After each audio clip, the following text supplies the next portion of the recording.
Kapag ba natin? Walang minsan-minsan sa Diyos. Walang balikan yun. Either na umiigi ka ng tawad sa Panginoon, tatanggapin ng Panginoon consequence ng kasalanan mo.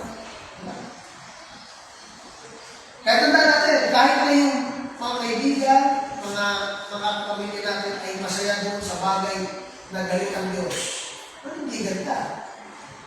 Kristyano ka, hindi ka naninibigan kasi Kristyano ka, naninibigan ka kasi ayaw ng Diyos. Yung kasalanan. At yun ang isang picture na gusto ko sa inyo makita. Ibig sabihin na ligtas ka. Ibig sabihin na ikaw ay may kaligtasan na binigay sa iyo ang Panginoon, may kaligtasan na in-offer ang Panginoon sa atin, at naniwala ko, hindi ibig sabihin ay pwede ka na magkasala kahit kailan gusto. Dahil malaking faktor ang kasalanan sa isang isya. So, ibig sabihin, dahil hindi tayo magkakasala, at usapan na natin ito just na review, magkakasala ka pa rin. Kaya nga ang ating ulit-ulit, meron tayong spiritual warfare. English kasi kaya hindi kita nalitidihan. Ano kasi spiritual warfare na yan? Ganito po yung kasimple. No? Ganito siya kasimple. Kung tayo ay nananampalataya sa ginawa ni Kristo sa krus, na yung ginawa niya ay parang bayaran ng kasalanan natin, nililis na tayo at namatay tayo kasama niya yung kasalanan natin, kasama na namatay, binuhay. Nabuhay si Kristo at kasama tayo doon sa kanyang parang maglakad sa bagong buhay. Ngayon, hindi ibig sabihin ng perfecto ka na, maglalakad ka ng perfecto, wala kang kasalanan, kasi let's tell the truth, magkakasala at magkakasala. No? Ngayon, sinusunod mo kasama na ID, nung ako naligtas, hindi na ako nagkakasala. Diba? Grabe yan. Angel ka na, pilitan ka sa langit, sa sobrang, kalinisan, o gano'n. Hindi. Babagsak at babagsak. Yun ang spiritual warfare. Kahit kasi po nagsasabi, yung mga gusto ko gawin, hindi ko magawa. Di ba? Ganun kahirap. Pwede lang mag-advise, madali lang yan. Nag-advise ka sa kapatid. Nalagpasot ko rin ang kasalanan na yan, na pinagdadaanan na yan. Diba? Pero meron tayo mga kasalanan na pinagdadaanan na hanggang ngayon ay kinakalaban ko kayo. At ang ending yan, ang ending ng paglalaban na yan, na ikaw hindi naman sa inaaway. Ang point namin dito, kumbaga, pinipasyon mo yung sarili mo, yung mga decision mo. Nakausap mo yung sarili mo, nagre-reflect ka, para tingnan kung maayos ba ang ginagawa mo sa Diyos. Araw-araw, siguraduhin natin na hindi tayo nakakagawa ng labag sa gusto mo ng Diyos natin. Kasi, ang kasalanan ay transgression ng kagustuhan o ng batas ng Diyos kung paano tayo mabuhay. At yun pag-aaralan natin ngayon sa article number 19. No? Kasi, paano naman hindi natin itong dalawang prayers na to? Dahil pag sinabi natin ligtas ka, hindi ibig sabihin na perfecto ka na ito. Hindi pa. Pero niligtas ka ng Panginoon, tutulungan ka ng maging ayos, ang kailangan mo ay lumaban sa kasalanan. Ganun natin sinisimplify. Itong bagay na ito. Ang perseverance of the saints, hindi nang ibig sabihin na ikaw ay perfecto, hindi ka na magkakasala. Kung hindi nagkakasala ka, at for sure, hindi mo iisipin na magkasala ka na. Dahil naligtas ka na. Yun yung pagkakaiba eh. So, ano ibig sabihin talaga ng David? Ibig sabihin ng those who are saved are in Christ. Okay? Pero hindi ito natapos. Those who are saved are in Christ, and ano ginagawa nila? They are continuing, tama po yung continuing in Christ pa rin. No? Na kay Kristo sila, napapatuloy sila kay Kristo. Kristo. Ibig sabihin nun, patuloy tayo nakikipag-ira saan? Sa sarili natin, sa kasalanan, para sumunod kay Kristo. Para tumayo saan? Sa katotohanan, sa kabanalan, no? Sa katuwiran, at sa mga pangako ng Diyos. Tandaan natin, kahit na tayo ay nasa opisina, kahit na tayo ay nasa eskwelahan, lahat yan, mga bagay na yan, ay makikita sa iyo kung ikaw ay sumusunod kay Kristo. Pangahawakan mo yung kanyang mga katotohanan. No? Pangahawakan mo yung katuwiran mo. Kahit yung mga simpleng pananalita, makikita dyan kung ikaw ay naka Kristo o hindi. Diba? Pero kung nakita nyo, meron pa kayong mga bagay na hindi ayon sa kagustuhan ng Diyos, isa yung reminder sa atin kung meron naman ako laban, kailangan kong baguhin ang aking ugali na ito. Ang aking pag-iisip na ito. Bakit? Kasi kung patuloy. Ang ending ay dalawang ending natin. Kailan magtatapos ang gera na ito? Either of the two. Sige, ano yung una? Pag tayo ay bumalik na sa Panginoon.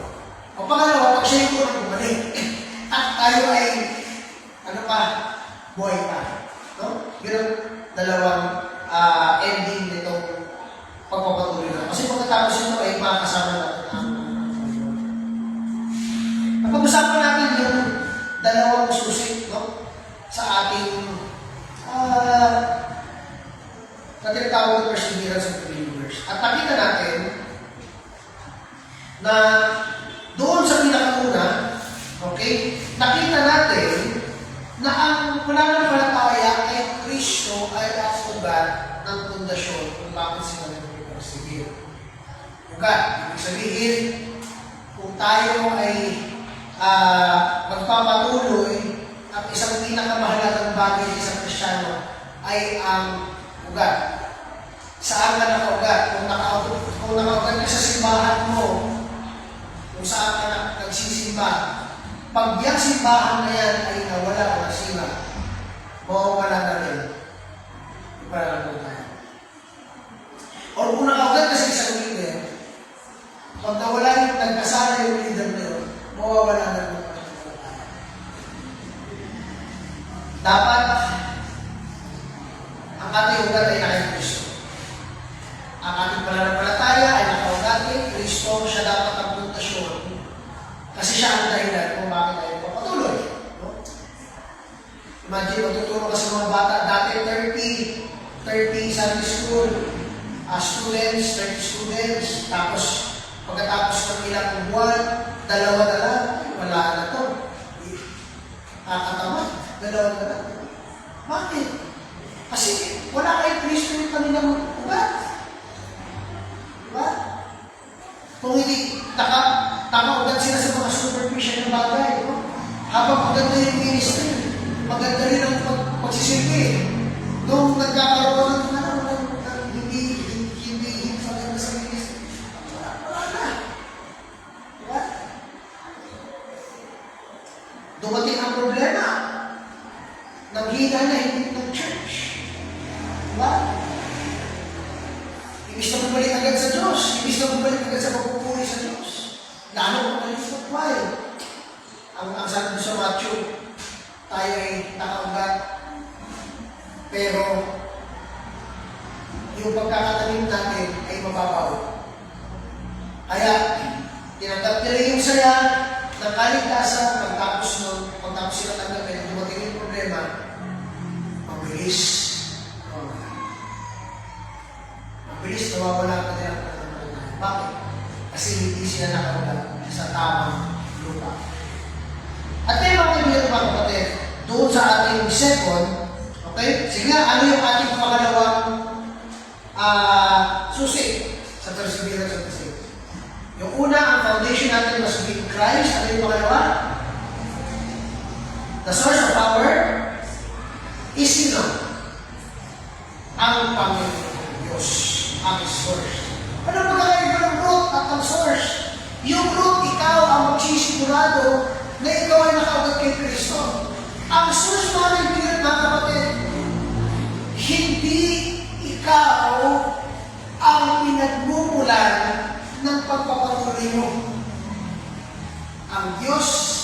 nagsimula sa'yo, siya rin ang, ano yung verse na natin? Siya rin ang, He will finish it. Sabi ni Paul, I am confident of this very thing, that He which hath begun a good work in you will perform it until the day of Jesus Christ. Pag nagsimula sa atin ng Diyos, tama yung sabi niyo sa mga disciples ng alis na siya, I will never leave me nor forsake you. So kung tayo po ay nasa ministry, meron tayo mga pinagkakabisihan, mga kaibigan mga kapatid, ang pinakamahalagang maintindihan nyo ngayong umaga. Bago tayo pumunta sa pang 13, kasi yung pang 13 natin, kailangan may idea kayo ito. Ang search natin kung bakit nandito ka pa ngayon, hindi dahil magaling kang lumaban sa kasalanan. Hindi dahil mamatag ka ng Kristiyano. Bali yung ganong statement. Hindi, matatag akong Kristiyano kasi patuloy akong tinutulungan ng Diyos. Tumagal ako sa ministry. Hindi dahil may abilities ako na skill. Meron ka ng yes. Pero ang dahilan kung bakit nandiyan ka sa ministry, dahil ang source ng pagpapatuloy mo ay ang Diyos. Napag-usapan natin yung Sunday, ang Diyos, ang nagsimula siya, ang nagtatapos. Proof number 2, ang Diyos, yung nagtrabaho sa atin, siya ang papatuloy sa ating kaligtasan. Ang Diyos, ang nagkikip, no? Siya yung nag-maintain. Siya yung tumutulong sa atin. Pag tumutulong na tayo, pinapaalala sa atin ng Diyos. Ang mga grasya na binigay sa atin, no? Yung mga hindi natin deserve na matanggap natin. Kaya dapat tayo sa Kanya.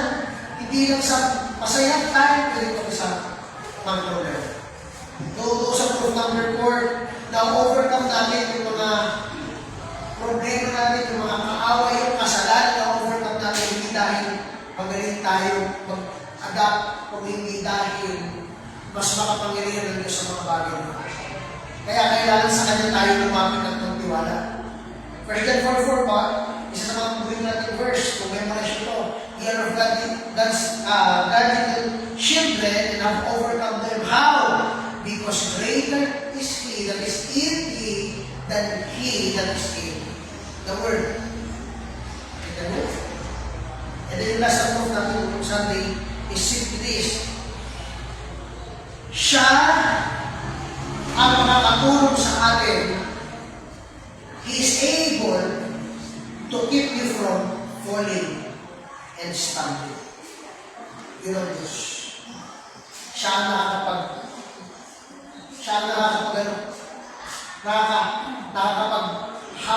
nakakapag-maintenance. So kung ibigyan natin ng question, bakit ka nandito kayo sa simbahan? Bakit gusto mong matuto ng salita ng Diyos? Ang sagot, kasi patuloy na tinutulungan ng Diyos papunta doon sa bagay na kailangan mo puntahan, which is ang kabanalan, ang katotohanan, ang katuwiran ng Diyos. No? Ginusto mo ba yun? Yes! Dahil patuloy tayo tinutulungan ng Diyos na pumunta doon sa dapat natin puntahan. Mga kaibigan, kung hanapan mo man ng proof ang Diyos, kung paano ito nangyayari, hindi mo yun mahanap sa mga bagay na natatanggap ko. Kundi, ang pinakaunang proof na meron tayo ay ang kaligtasan ng pangako ng Diyos. So kung ngayon, pag tinanong kita, naniniwala ka ba sa ginawa ni Kristo sa krus ng Kalbaryo na siyang magbabayad ng kasalanan mo? At nagsabi ka sa akin ng oo. Isa na rin sa dito, patuloy ang Diyos. Tinutulungan ka ng manampalataya sa Kanya. Nakuha ba natin? No? Mga kaibigan, napakaganda ng sinasabi sa Biblia. Wala tayong pwede kong malaki. Pati ang pagpapatuloy natin sa magiging Kristyano ay tinutulungan tayo ng Diyos. Sa conclusion, ito ang ating simpleng conclusion. Ang perseverance of the saints ay hindi, kasi na ako na ako nakasala. O kaya, okay lang ako magkasala. Hindi gano'n. Ganito ang perseverance of the saints. Ang challenge sa inyo na Sunday, punta ka kay Kristo, sundan mo siya, at ang Diyos ay tutulong sa atin. Continue mag-endure hanggang sa huli. No? Hanggang sa huli. Kaya sa article word natin, we believe that only those who are continuing, enduring, are the real believers. Naniwala ka doon? No? Now, pasok tayo sa article number 13. At konting pasilip na ito sa inyo ng pag-uusapan natin this next Sunday. Ano ang pagkakaiba ng batas at ng gospel? Magkasalungat ba ito? Opposition ba ito? Sinasagot ba ng gospel yung hindi kayang gawin ng batas? No? Ang topic natin, medyo doon tayo labas, article number 13 is this: the harmony of the law and the gospel. Article number 13, the harmony of the law and the gospel. Ang batas at ang gospel ay dalawang bagay na lagi natin makikita sa Bible. Pero itong gusto ko sa inyo sabihin. Yung unang salita ng Diyos ay hindi gospel. Ang unang salita ng Diyos ay ang batas. Yung batas na binigay sa mga Israelita. Ganito dapat tayo mabuhay sa katuwiran, sa kabanalan, at sa pagiging mga tao. Dahil ito ang kagustuhan ng Diyos ayon sa kanyang kabanalan, sa katotohanan, at sa katuwiran. Ang pangalawang salita ng Diyos ay ang gospel. Kasi nyo, pareha sila galing sa Diyos. Sa Old Testament, yung Torah, okay, yung Mosaic Law, but specifically yung Ten Commandments, ang naging sandigan ng bayan ng Israel kung bakit sila nakapagpapatuloy sa Diyos kahit na makulit sila, pasaway sila, masakit sila sa ulo, paulit-ulit silang tumutumba at pinupuksa ng Diyos. Pero dahil doon sa batas ng Diyos, nakapagpapatuloy sila.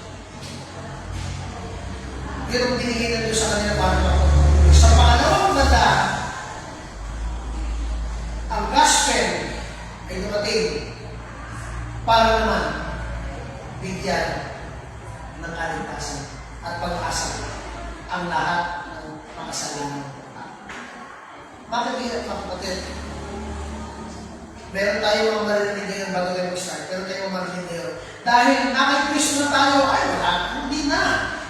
Hindi mo na dapat tinatanggap yung mga kasabihan na, ay, dapat sumunod ka sa batas ng Diyos. Dapat manatili tayo sa batas ng Diyos. Hindi na dapat yun. May mga pangitiri ganyan. Ang problema, mapapatunayan sa pinag-aaralan natin, sumusunod sila sa Diyos at sinasabi nila, dapat hindi na tayo sumunod sa batas ng Diyos. Manaya na tayo sa Panginoon. Kung nakapamit kayo ng ganyan, mapapatunayan sa pag-aaralan natin. Kahit si Kristo, hindi niya sinuway ang batas ng Diyos. And at the same time, hindi rin magkontrahan ang law at ang gospel. Hindi sila magkakaroon. Okay? Hindi na ba? Hindi na ba? Simulan natin!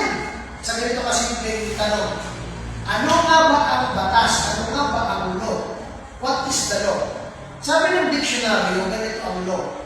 Law is a system of rules enforced by social or governmental institutions to regulate behavior and maintain order. Ito ang ibig sabihin ng law.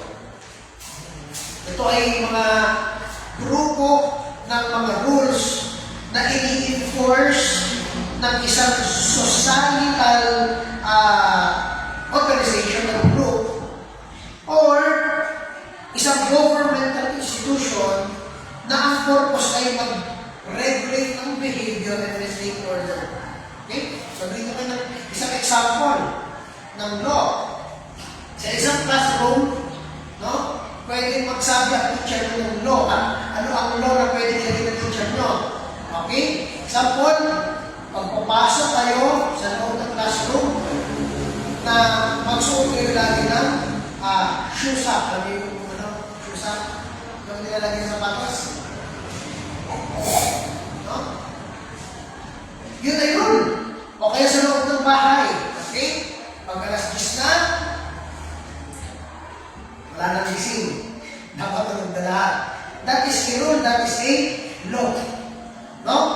Kumbaga, ini-establish siya ng may authority. Okay? Dahil yung nanay yung nagsabi, susunod yung mga anak. Nakuha ba natin? Ganun kasimple. That is the law. It's a system of rules enforced by social or governmental institution. Yung mga rules na binigay sa inyo, yun yung law. So yung mga utos ng nanay nyo, or ng tatay ninyo, or ng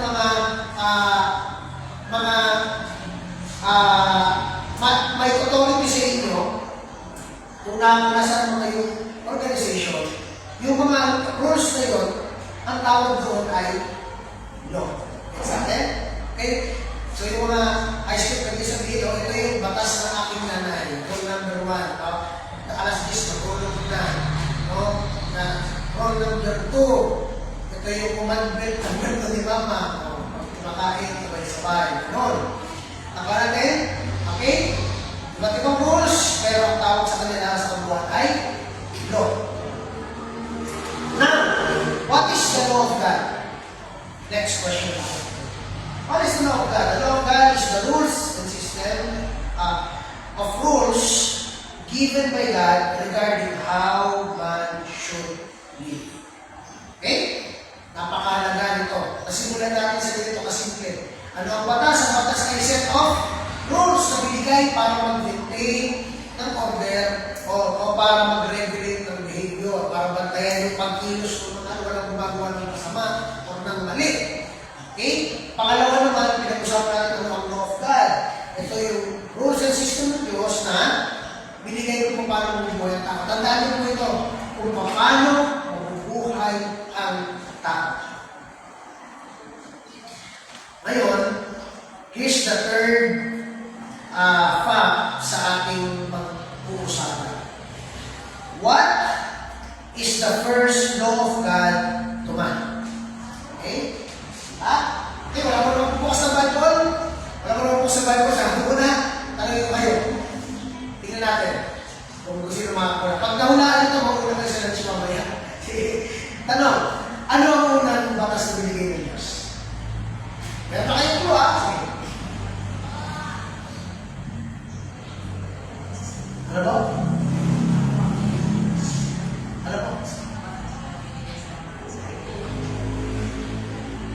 Yung binigay mo sa isang ilitaw, ha?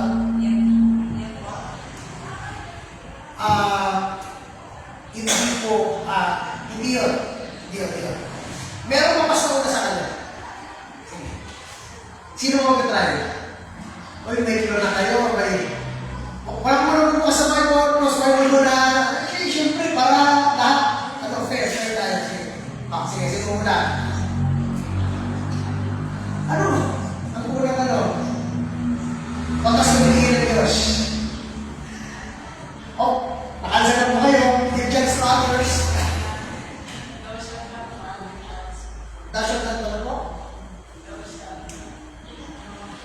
Have no other gods beside me. And that is wrong. Hindi rin yung batas. Kaya ba gusto mo? Kakakain. Ano po? Kakainin. Grabe mo kung magkakain ba?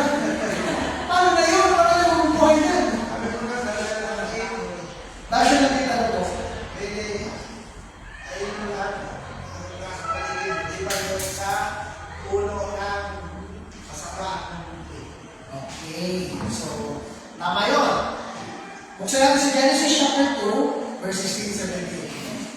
So, sige na po, pwede na tayo magbukas ng Bible. Okay? Buksan natin sa Genesis chapter 2, verse 16 17. Sa buong Bible ito, ang unang batas na makikita natin binanggit ng Diyos sa tao. Napakasimple lang. Wala naman dito masyadong ano, no? Napakasimple yung batas. Hindi naman siguro mahirap yun. Wala naman siguro ano, iba pang faktor na makapagdadala sa kanila para makapag-isip na laban sa Diyos. Kasi ang lahat ng bagay yun ay galing sa Diyos. Diyan na kayo sa Amen. Verse 16, sabi natin, and the Lord God, ano sabi? Commanded the man, saying, of every tree of the garden thou mayest freely. Kaya nung kainin ang lahat ng nasa garden. Okay? Ito, meron na nagkakamali dito eh. Malayang kainin lahat ng pagkain sa garden. Pero tandaan niyo ang sabi dito, of every tree of the garden. Ibig sabihin, mga prutas tapos mga halaman. yung pinapakain na dito. Kaya kung pinag-isip sa inyo, ibig sabihin ko na yung mga baboy doon, yung mga kalabaw, pwede rin doon kain nila agad. Hindi po. Kasi wala pa nung pagpapatay ng mga hayop. Wala pa nung violence. Talagang ulo at halaman na noon. Mga prutas, mga sobrang rich na prutas noon sa Garden of Eden. Okay? Baka may nagturo sa inyo, okay? Lahat doon pwede kainin, yung puno, yung mga animals, hindi po kasama yun. Okay? Para kayo lang tayo ha? Para maging malina. Ngayon, pagdating sa 17, nakita niyo yung word na ba? Ano ibig sabihin niya? Pero, hindi mo pwedeng kainin ang nagmumula sa puno ng knowledge of good and evil. Dahil sa araw na kinain mo ito, thou shalt surely. Kung pwede ko share nila at underline yung word niya, surely die. Ibig sabihin, kung tutuwang Diyos sa kanyang pangako, mamamatay ka, siya na natin. Ang kinain niya.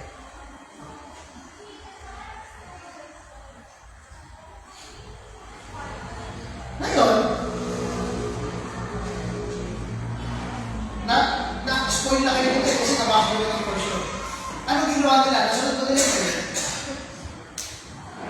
Nasunod ba nila ito? Nasunod ba nila ito? Ay, nasunod ba? Hindi nila nasunod. Yun ang katotohanan. The problem is, the problem is, man transgresses God's law. Nakita niyo yan? Ito ang problem. Man transgresses God's law. Simula ko lang sa Garden of Eden, no? Ang tao mo, sa kanilang sariling kagustuhan, dahil sa tentasyon ng kanilang mata, ng kanilang laman, akala nila manigis ng parang Diyos. Akala nila, sila ay magiging kasi talino ng Diyos. Alam nila ang good and evil. It is good for the eyes. Kinagat ni Eve yung fruit. No, ibig sabihin ba nito na ang law ay ibinigay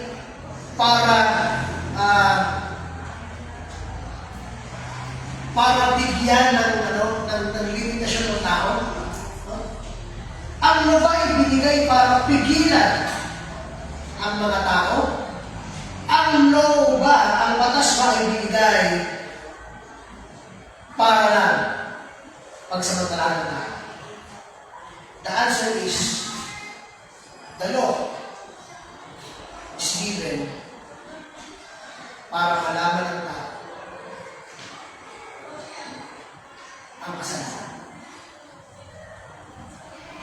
Ano ba ang kasalanan? Ang kasalanan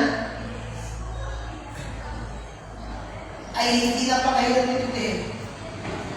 Dahil napakasimple lamang ng ibig sabihin ng kasalanan. Lumabag ka sa Diyos. Sinuway mo ang Diyos. Hindi mo siya ng kasalanan. Hindi siya naman kahirap. Hindi. Pero ganun ang grabe ang consequence ng kasalanan. Imagine, ang sabi ng Panginoong Diyos, huwag ka papatay. Thou shalt not murder. Bakit yung bibigyan ng mga rules? Gusto ko maging malaya. Sabi mo, ang sinasabi ng Diyos, huwag ka papatay. Gusto ka. Diba? Okay, nakikita nyo? Tatlong nag-govern sa atin. Una, yung ating family. Pagkasilang natin sa mundo ito, ang tumutulong sa atin para makatapak sa ating mga paa, malaman ang tama at mali ay ang ating pamilya. No?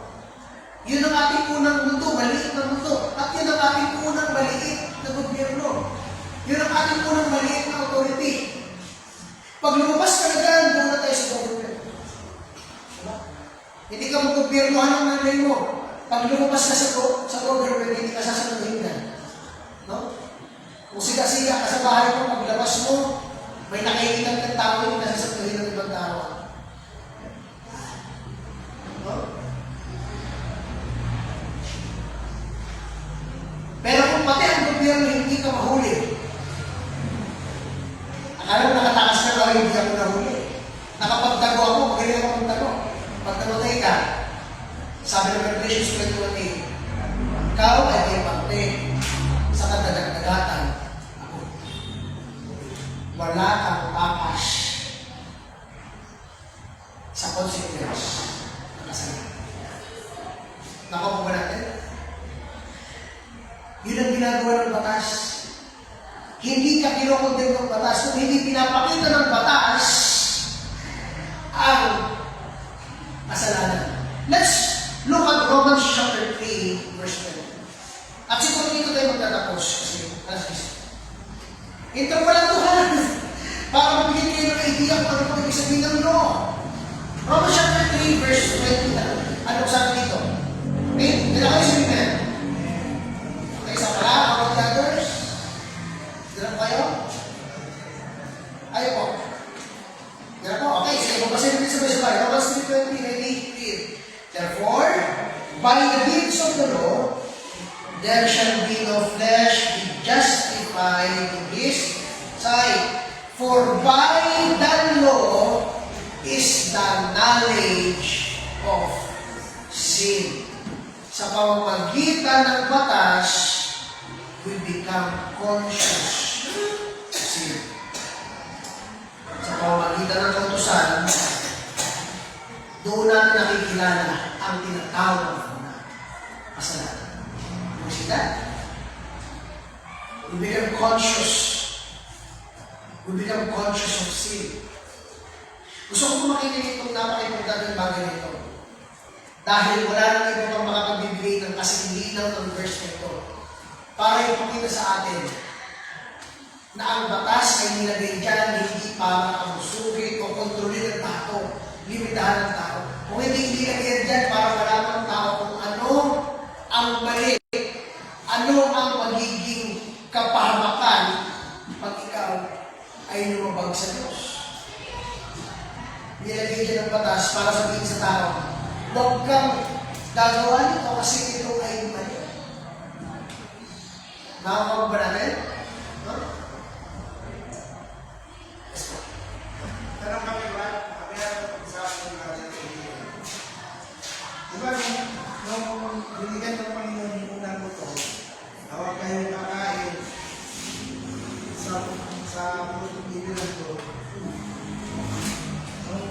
natin sila sa kanyang na-break yung law ng Panginoon. Ang tanong po namin doon, wala, sharing, noon bang bago magkasala yung mag-asawa, si Adan at si Eva, bago nila na-break yung kautusan ng Panginoon, meron na ba silang faith yung time na yun? Meron silang faith. Oo. Dahil natanong na diba, ang pagka-describe sa Biblia, Hindi pa natin brad yung faith. Kasi yung faith ko, ang ibig mo sabihin ng faith ay pagtitiwala sa Diyos. Brad, ginawa sila ng Diyos, pakita nila ng Diyos. Yun ang pagkakaiba natin sa kanila. Sila, direct na nilang na yung presensya ng Diyos, narinig nila. So, at narinig din yung pagdirig ng Diyos. Kaya, kung sa faith, hindi nga faith ang tawag doon. May Diyos talaga na doon. Na-experience. May direction. kaya ko lang natin, siyempre, di ba, yung presence ng Lord, kasama sila. Yes. Oo. Tapos magkasala sila, nagkaroon nag-break yung utos ng Panginoon. Oo. Yung bang, kaya tinanong ko, yung bang faith nila ay talagang hindi na-i-apply o talagang na-break lang talaga ng batas. Dahil, nakaharap pa sila ng Panginoon. Okay. So, kung by continuing, kung ang ibig sabihin yung faith ay yung pagkakilala o pagtitiwala sa Diyos, unang-una, meron silang tiwala sa Diyos. Kasi si Eva nga mismo ang nagsabi na ako ay, ito yung sabi ng Diyos na mamatay kami pagka. Pero ginawa niya pa rin. Ibig sabihin, kahit na natulog pa rin ang palataya nila sa sinabi ng Diyos, pero nakighani sila ng fruit. Diba? So, hindi dito, hindi natin faith nila yung nawala yung faith nila. Nandun yung faith nila, kaso yung ano nang laman nila, mas nakibabaw sa kanila. Talagang ginusto nila lumabag. Yan. Sa umpisa pa lang, meron na talagang faith ng mag-asawa. Dahil, napag-usapan lang kasi Ang pagkakaiba ng brad, mas madali nga sa kanila kasi andun yung Diyos eh. Talagang yung presensya ng Diyos sa atin. Lahat ng ano nasa kanila, narinig nila ang Diyos na lahat yan pwede na mainin, maliban. Kaya, kung pagdating sa faith, mas may advantage kung maganda. Kasi direct na sila. kaya yun ako dahil naisali din naman siguro nila yung kay Cain. Bago si Abel, si Cain, pinag-aaral na lang ng Diyos bilang makulit. Kaya kahit lumanak na yung dugo niya, nagsalita pa siya. Naipasa nila yung brad kasi ang isang picture nito ay nag-aano sila ng altar. So, kung hindi yung para sa Diyos, ito para kanila. Pero dahil nag-aano sila ng altar, ibig sabihin na naipasa ng ito ng mag-asawa dun sa kanilang anak na merong Diyos na dahil na sa kanilang kailangan nilang bigyan ng pagpupuri yung Diyos na Kasi sa bagong tipan, makikita na sa bagong tipan, talagang hindi yung faith eh. Yes po, brad. Maganda yan kasi, maganda yung na-question mo kasi yun nga yung pag-usapan natin eh, yung harmony ng law at ng gospel. Darating tayo dun sa gospel na part. Ngayon, nandun muna tayo nakatutok sa batas. Tama, hindi po. Noted. Okay, well, question. Okay, nag-gets ba natin yung simpleng description ng law? Okay? Tanda natin, hindi komplikado yung law. Kapag sabi, ano ba ang law? Ano ba ang law of the Lord? Ano ba ang law? Simple lang, yun yung sinabi ng Diyos na dapat pamumaya ng sa tao. Set of rules, di ba? Ang law of God is rules given to man kung paano sila mabuhay sa kapuwiran, sa kaayusan, sa kabanalan, at hindi sa kasalanan.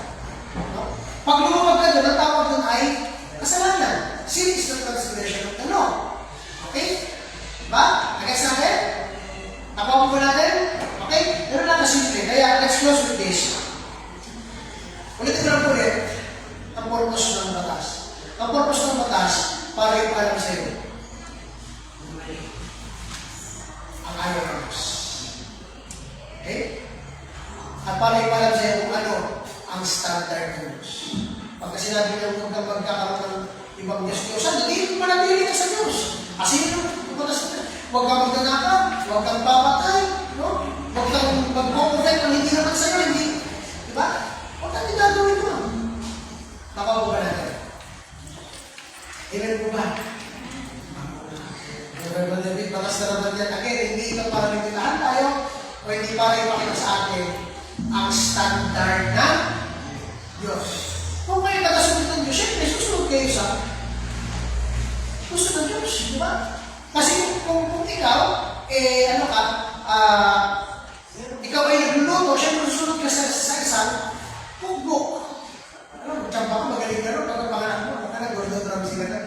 Hindi. Siyempre, aalalin mo, susunod ka sa mga steps, procedure, ano yung tamang measurement. Ganun rin po yung ibig sabihin. Ang batas, para tulungan tayo mabuhay ng maayos na iwasan panan sa harapan ng Wag ba? Ay, salamat ako, Harid. Amen. Let's all stand up. Mag-close tayo so we can have a family and faith this morning. Tayo let's pray. Lord, we thank you, Panginoon, this morning sa inyong bigay. Dahil, Panginoon, ang nagpakita sa amin ang batas ay hindi, Panginoon, nakalis, kundi, Panginoon, pinakita sa amin.